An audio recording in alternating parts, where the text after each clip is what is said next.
Hello? Okay, hold on. This thing Hold is. on, this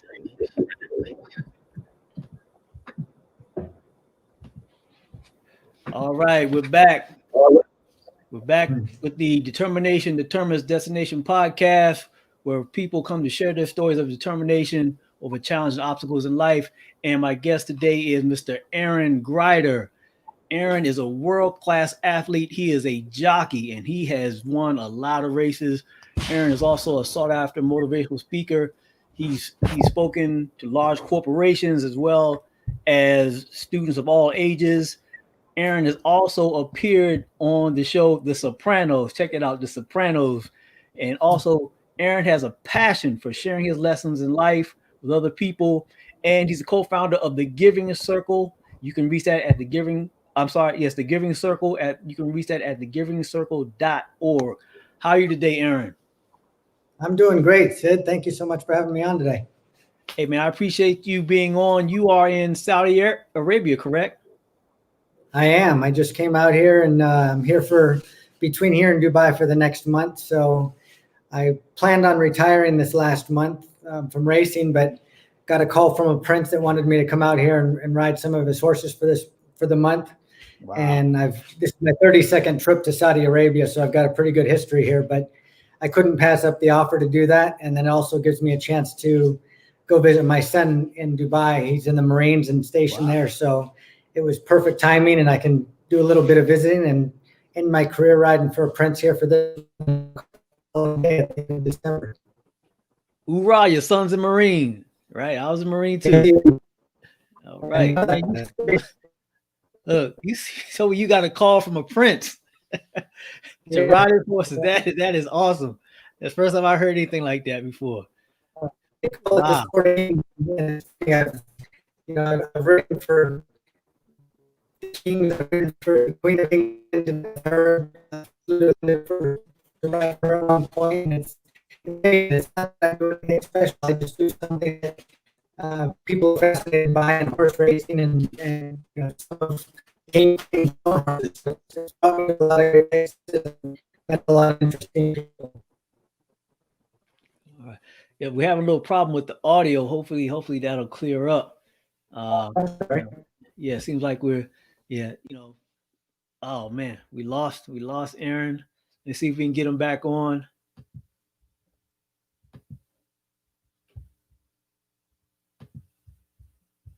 Hold on, see if we can get Aaron back on.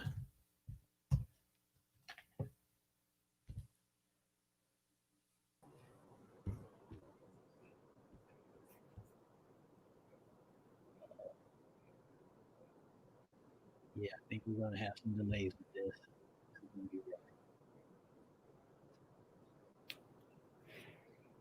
Back on. Okay. I'm sorry, we're having trouble. No problem. We're still going. So, Okay.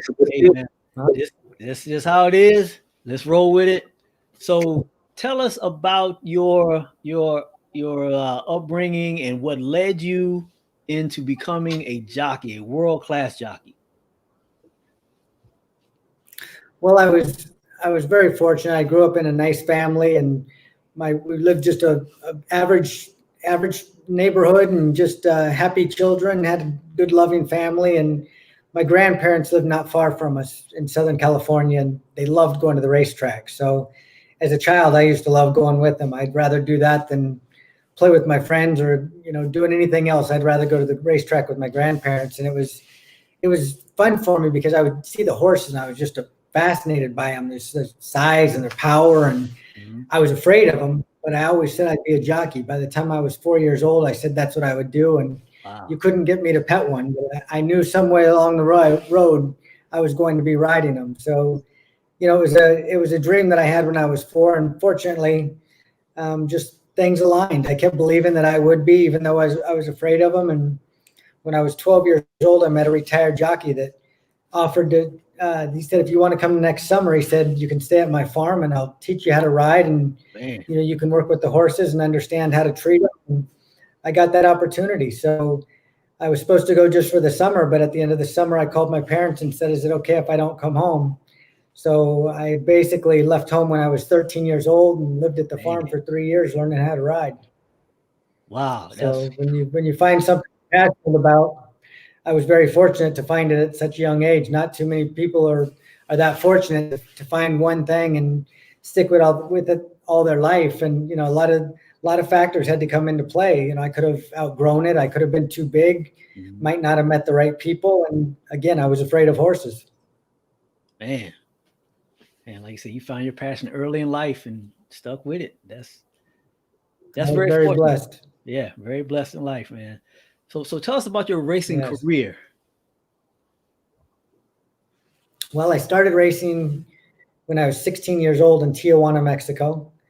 And I stayed there. I lived there by myself. I was 16 years old. I lived in a hotel not far from the racetrack. Cost me $11 a day. It wasn't the Ritz-Carlton for sure, but it was fun for me. It was something, I didn't care what kind of hotel I was in and where I was at. I was living my dream. I was finally getting the opportunity to race, and for me, it was just exciting. And the reason I started in Tijuana was the gentleman that taught me how to ride said, go there first. You're going to make some, immature mistakes. You got to go there and get some confidence.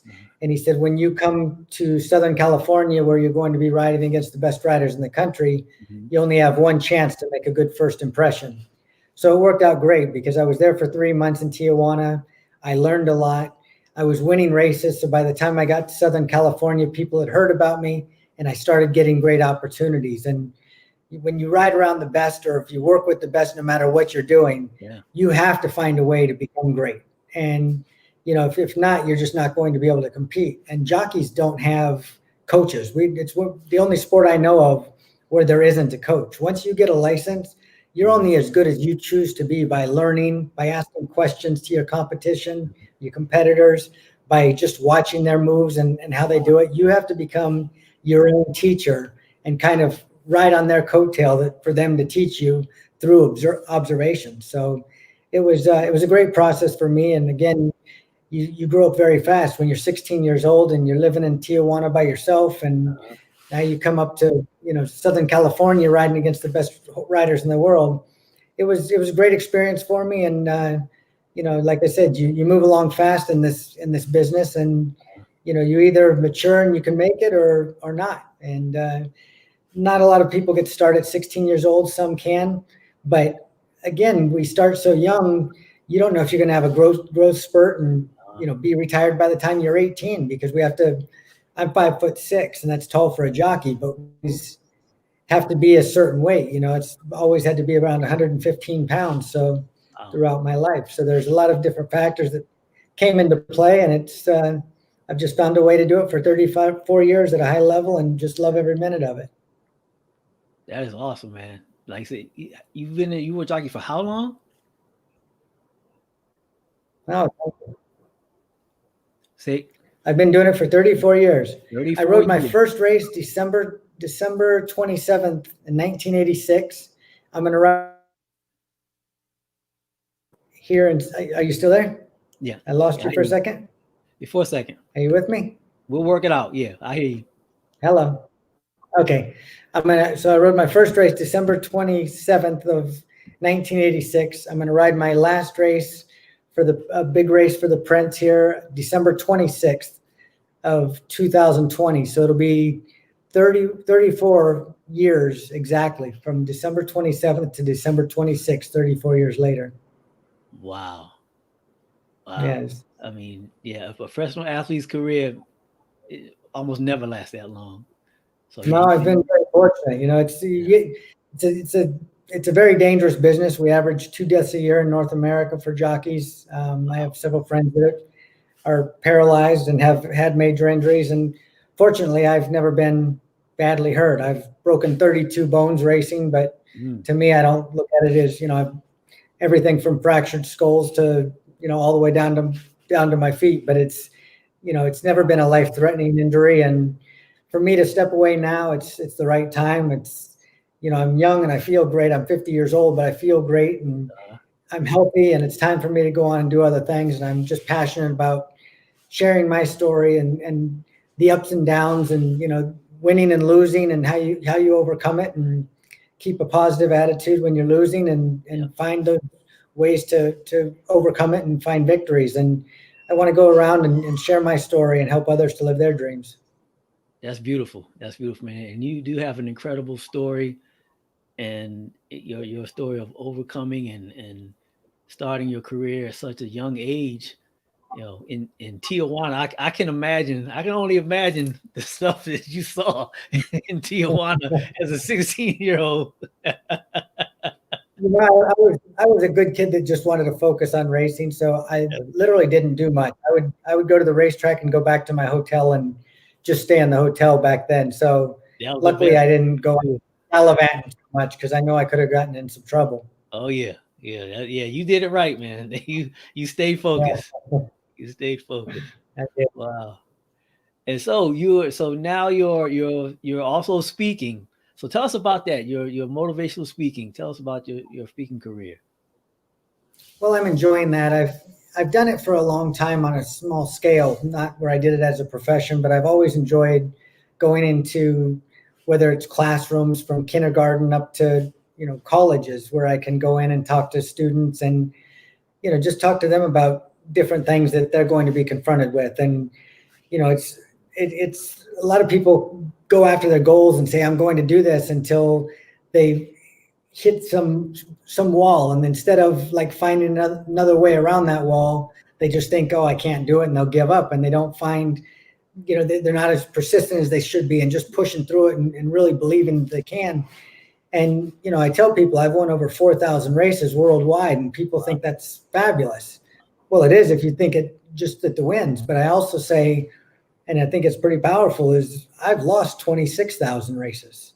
So if you're going to give up, if I'm going to give up when I start facing losses, I would have never been the person I am today or the jockey that I've become. So, it's all about winning and losing, and how you not only finding your ways to victories, but a lot of those losses helped me to become victorious down the road. I learned from each and every one of them. So it's just about finding that attitude and being confident in yourself and believing that you can push through anything. Because if you give up now and you give up on your dreams, you're always going to fall short. You'll find excuses, right? Just not right for you, or that person's lucky. They're not any luckier than you are. They continue to go and go and go until they get lucky. They're more determined. That's why I call it determination determines destination. And that's exactly what happened to you, man. You stayed determined.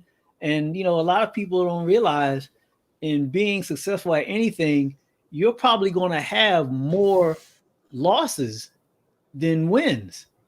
And that's how it works out. You're not going to win every time, and you don't need to. You only need to win a few times to really be successful. You're going to have more losses. Absolutely. You look at baseball players, if they're batting at 400, they're in the Hall of Fame. They're going to lose 60% of the time. Yeah. A top jockey loses 80% of the time. Wow. I probably lost about 85% of the time. So, it's about brushing the dust off you and saying, let's go back at it. And, in races, I race every 30 minutes when I have a busy day. The races are 30 minutes apart. So I might have a bad race. I get fired almost every day. It's, it's a business where if I lose, they're usually going to fire me and try and replace me with somebody else. And if you're going to carry that throughout the day and be upset because you got fired or you got yelled at, then you're not going to do justice the next time you go out 30 minutes later when you've got to ride another horse and you've got to go out there and say, this is a new beginning. So that's the way I've lived my life. It's 30 minutes, whatever happened bad, it's behind me. I've got to go out back now and I've got to go find a way to win again, whether I'm racing that day or whether I'm just living life. I've got to put my losses behind me, learn from it, and move on. I can't let them drag on every day, all day long, and dwell in them. It's about pushing forward and finding a reason to go after it, not a reason to be dragging behind and giving up. Wow. So you're living your professional career literally 30 minutes at a time, and you can have that bad race, and in 30 minutes you have to change your attitude or keep your attitude almost neutral. You don't look at, if it's a bad race, hey, like you said, you got to brush it off and literally get back in the saddle, get your mind straight, and do it again. That's awesome, man. I've seen a lot of jockeys that have even questioned me how I do it. I don't come back in the jockey's room. You wouldn't know if I just won $1 million race or if I just, got beat a nose or if I fell. I have the same personality when I come in there and when I walk out. It's always very positive. And, I've seen other guys that if something goes bad in the first race, it affects them all day long. But I'm not doing justice to that owner or trainer that I'm riding for next or the people that are betting on me. I've got to go out there every single race and bring my A game.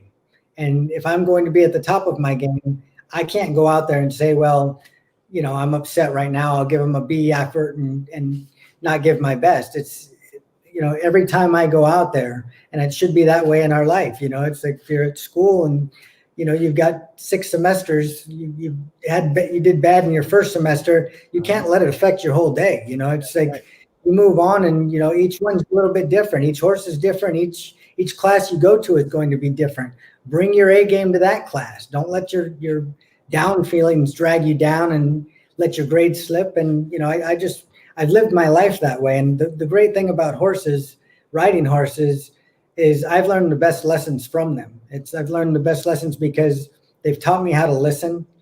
For me to become a good jockey, it's not just riding a horse. To me, I believe it's more than that. It's becoming one with the horse, going in with their rhythm. So it's such a powerful feeling to be able to connect with an animal and be in the same rhythm and a horse and a rider going with the same momentum, wanting the same thing. So to me, it's taught me in life about, first, I allow them to get in their stride and get comfortable with the stride that they're in before I rush them off their feet. Once they're comfortable, then I can ask them to do what I want. So it's me listening first and then allowing them to get comfortable, and then they'll listen to me. And, that goes in your life, in your marriage and everything else. A lot of times we want to be right. And as a jockey, I could say, no, I want you to do this and I want you to be closer. But if that's not their stride, it's not their stride. A lot of times as husbands and wives, we think, oh, this is the way it's got to be. But sometimes we just have to sit back and listen a little bit. It's maybe, I wish I would have listened earlier. I got divorced a little over 10 years ago. And if I would have listened to the horses and brought it back home, maybe you can avoid some of the things that you thought you were right about, and just sit and just like let everything get in stride and get comfortable. And then things just happen for you instead of trying to make things happen and push it, Man, that's an awesome lesson you just gave. That and the more I think about what you're telling me about how a jockey operates, it's incredible, because no other athlete, I don't think any other athlete has to do that. Like you said, you run a race, whatever the results are, 30 minutes later, you not only have to maintain a basically neutral attitude, but you're on a new animal. And so you have to adapt to that new animal. That's incredible, man. I don't think any other athlete has to do anything like that. Well, we all have gifts, whether it's business or being an athlete, football player, baseball player. I couldn't swing a bat and see a ball coming at me at 90 miles an hour and be able to read it and do different things. But, everybody finds their talent and their passion, and you become good at it by loving what you do. Yeah, true. And like you said, the lessons you learn from your athletic pursuit, they carry over into your regular life. And if you can learn the lesson fast enough, or you're going to learn either way at some time or another, it's an awesome way to learn in life. It sure has been. It's been a lot of fun. Man. And so, you're speaking now. What else are you doing now? Because you said you're getting ready to retire, or you had retired, hadn't you? And the Prince gave you a call. That trips me out when you said that the Prince gave you a call.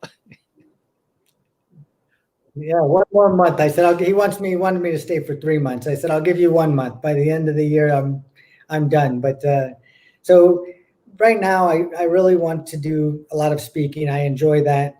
And then there's some other things I want to do in the industry that, I've been offered to do some TV, many times I've been on like ESPN, NBC Sports, doing horse racing commentary for the Kentucky Derby and different races. When I didn't ride them, I would do a lot of the commentary. So I've been offered some positions doing that, and then also doing some management jobs at racetracks. And, I love the industry that I'm in. So I definitely want to do that, but I only want to do that if I still have the ability and the time to where I can still go out and talk to kids at schools, talk to, big corporations. I've enjoyed going to a few big events where I spoke for a couple hundred people, whether it was at Callaway where they had all their big executives in the country, and they asked me to, speak for 45 minutes, and it's just about overcoming your losses and how to keep getting back in the saddle and, win every day. So to me, I want to go out and share that, and, it's fun for me, and I think it's fun for other people as well, because it's just a different story. It comes from a different perspective. No matter who the speaker is, we all have different stories. So I love to hear people speak, and when I get a chance, and now I want to go out there and be able to share mine, and hope that people get the energy and the knowledge that I get from other speakers, and the excitement and just the inspiration to go after different things in life. So hopefully I can help some get the same joys that I've had in life. Yeah, people can learn so much from your story. It's an incredible journey you had in life. And the story that you share, a lot of people can learn from it. And I'm just amazed at your life, man. I'm happy for you that somebody gets to live that type of life and be as fortunate as you have in your career. It's great, and I think a lot of us, and I have at times too in my life, like, we don't appreciate the small times when things are going not so great. I think a lot of times we don't count the small wins and different things that happen. And, we just look at, I didn't win a race this week. And we're so caught up in the big wins that we don't appreciate the small wins that got us there. And I think a lot of people just get stuck in life there. They just, think, that can't happen to me. And, oh yeah, it happens to people like you, or it's not people like me. It's people that decide that they're not going to give up, that they're going to go after it, that they're going to find something they're passionate about and love, and they're willing to do the work no matter what it takes, and be willing to fall down and brush the dirt off and get back up. It's, right. It's nobody's luckier than anybody. Those people work hard for their luck. Not a lot of people just get things handed to them, and it's the ones that work the hardest for it that appreciate it the most. Right. And you just kept going. That's what eventually leads to do this. Yeah. You just keep going. You're going to learn something from all those experiences. And most of the time it turns out well. Right. Yeah, and when it does turn out wrong, find a reason. Why did it, what went wrong? What can I change? How can I learn from it? And try and use that the same time you get in that same situation. And, maybe you can avoid the situation from going negative, make it a positive. And people need to hear those stories too. I've listened to some entrepreneurs, who eventually get to success, but they went through some serious trials and tribulations. There's other people out there who've gone through health challenges, and when people hear those stories, that there's lessons to be learned in that too. So even a life that, may not have turned out the way somebody expected, you can still share what you have with someone, Absolutely. And right now it's like, there's so many people that are down and depressed, and, just feel like there's no direction for them to go. They've lost their businesses, lost loved ones that, due to the virus, their health's not good, whatever it may be. And it's just, it's tough on everybody. So it's really important that people can get in places where they can find inspiration or find people to surround themselves around that can lift them up. And, I think that we can all do our part. And, I think that it's not only an honor to be able to do it, but I think it's our duty. We've got something to share, and so many people need it. And so to me, it's very important to be out there helping as many as we can. And, I love the people that we've all met in TIR and our group. It's just a big group of like-minded people that, we all want to help. We help each other. We want to help ourselves, help each other, and help people that we haven't even met yet. And, to me, it's just so fun to be involved in that. and just being surrounded by the energy Yeah. of each and every one of you. Yes. It is a great experience. I know that I'm glad that you know, I had a minute or two of hesitation, and then I say, "Hey, man, this is an opportunity. Take it." And I'm glad that I did, and glad that to meet people like you and other people in the group is incredible. And yeah, yeah, you know, sometimes things come in your life once in a lifetime, or they sometimes come in ways that I've been introduced to this before, and I wasn't ready. Okay. This time it came back around, and I jumped on it. And it's a lot different for you this time. Yes, yeah, yeah, it's been great. I think you can get in it and we all get the same information, but sometimes we don't jump right into it. And I'm guilty of that at times too. I'm actually happy that I'm here for this month because it's very quiet for me. 5 days a week. We only race 2 days a week. So Wow. I literally brought so many things to read and do different things. And I'm just really focusing on myself because sometimes I get caught up and think, okay, I did my work and move on and I do something else. But it's okay to do your work, but if you're not going to live your work, the work that you just did, then you're really not getting as much out of it. And I think sometimes even in this program, I always do my work, but then I get caught up doing something else. And so I actually came here this month and I'm going to go through every chapter starting out, continue where we're at, but I'm starting back at 1 and 2 and 3, and I'm going to go through it all just to keep it fresh in my mind and do it. But it's just fun for me this month because not only am I getting to ride, going to see my son and do all this, I get a lot of time by myself where I'm just going to focus on me and really, dive into it this month. So, I'm guilty of not always getting 100% out of it either, but it's not because I'm not getting 100% out of it. It's the times I don't is because I'm not putting 100% in. Yeah. Yeah. So it's great. Yeah. That you're having some time to yourself to really focus. And everybody needs that. And during this time, during these difficult times, there's ways to extract some positive things out of what's happening now. There's some people who aren't working, and this can be the time that people take the time to themselves to really explore their lives and see what they want and work on changing things. So. It's interesting because some people have really thrived during this time, different businesses, while others, they lost their business, and some people handled the time alone well, others, haven't. And we all do different things. And for a while, racing stopped, and just like every other business, nothing was going on.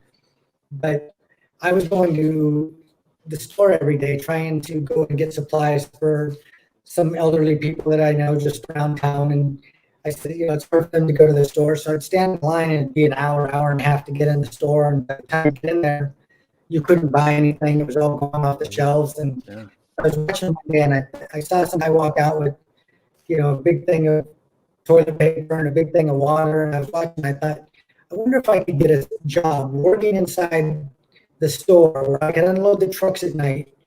And then by doing that, I would be able to buy supplies for the people that needed it. And, that way I could do something that would be helpful and get the supplies for them. And we weren't racing at the time for a couple months. So I went and applied for a job. I've never applied for a job in my life. I've never had like a real job. And Wow. I was in a dream. And so I ended up getting a job at a grocery store, unloading the trucks. And so I did it from midnight until 7 o'clock in the morning. Wow. And I loved it. I just, I put my headphones in. I could, I worked alone as far as like on your own island. I put my headphones in and listen to books and whatever self-help tapes. I'd stock the shelves, but at the same time, when I'd see something, whether it was toilet paper or waters or whatever it might need, some stuff that I could bring to some other people that couldn't get to the stores, I'd put it aside. And we were still limited to, 1 or 2 of each different item, but at least I knew I could get them by working. And then as soon as I would get off at 7, I would spend about 2 hours going to make deliveries and just drop off. And I was spending what I was doing is making a paycheck and spending the same amount just on supplies. But for me, it was fun. I was able to help people.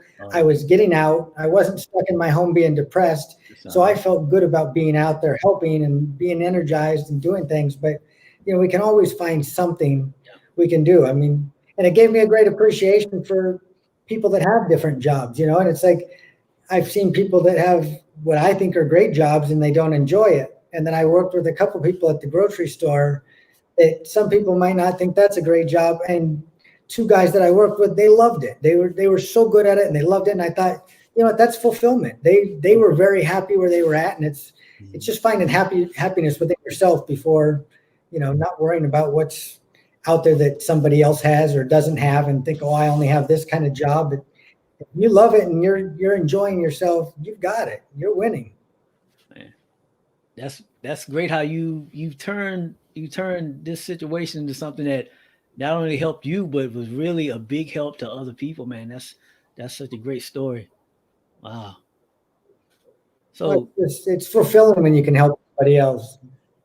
Yeah, that's what we all need. We're after fulfillment in life. It's just that a lot of the messages we get from the larger society about what fulfillment is really isn't it.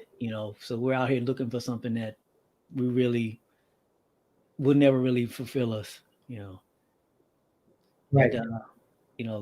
That's an incredible story of how you became fulfilled and saw the people in jobs, like you said, that some people would consider, you'd be like, how is someone fulfilled for that? But like you say, everybody has their own way, their own rhythm, their own frequency of how they're fulfilled in life. Absolutely. Yeah, man. And so, Aaron, what advice would you give someone who's just starting out in life on their own journey of, entrepreneurship or just in life in general of fulfilling their own life? What kind of advice would you give someone? Well, it's definitely about finding something every day that, you can be grateful for and reasons you want to get up and find something that you're passionate about. It's at least, you might think you can't get to it, but if you're passionate about something, just take small steps that go in that direction. You're always going to feel good if you're moving forward. And, if you just sit at home and say, oh, I can't do that, I wish I could do that. Well, of course, you're not going to be able to do it on the couch. So you're not being an entrepreneur. You're not going out there and getting the best out of yourself. Go out there and take those steps. And the one thing you can't ever do is give up. You're going to, no matter how successful you become or how successful you are early on, it doesn't matter. You're going to get knocked on your butt at some point, no matter what business you're in or what you're doing, what you're going after. You've got to get back up and go at it again. It's like, get knocked back 2 steps, get back up and run 3 forward. You have to be persistent, be resilient, and just never, ever give up. If you want something bad enough, you'll find a way to win. So true. That's right, man. That's right. So give us a favorite book of yours that you would recommend someone to read. I love a book by Og Mandino called The University of Success.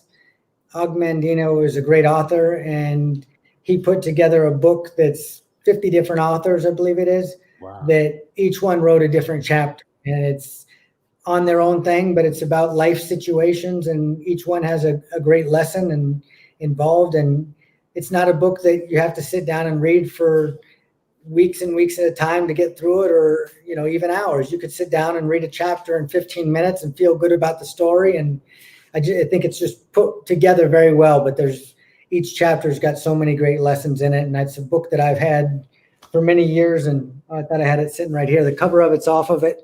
I've lost it. I've had about 5 versions of it because I go through it, but I travel with it everywhere I go because I just enjoy reading it. But it's a great book, and I think everybody should read it.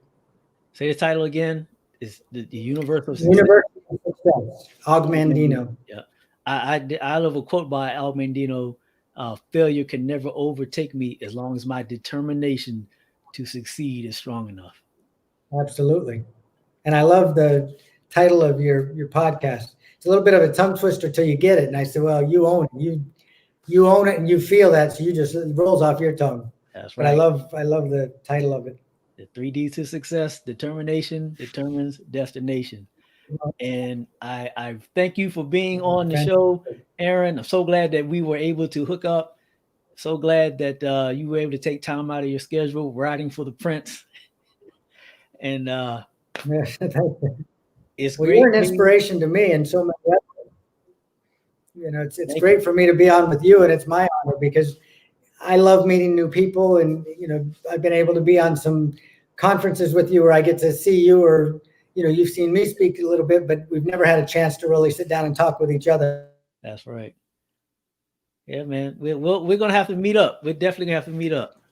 You back? Did I lose you? Yeah, for a minute. But yeah, we're going to have to meet up, Aaron. Can you hear me? I can hear you. Oh, lost him. And I sure appreciate everything. Yes, I appreciate you being on, man. It was great, and we'll meet up, and I'm pretty sure we'll have some type of event in TIR where we'll see each other. And again, it was great having you. I look forward to it. Thank you very much, Aaron. You have a great pleasure. Day. Anytime. Thank you. You have a great night. Thank you.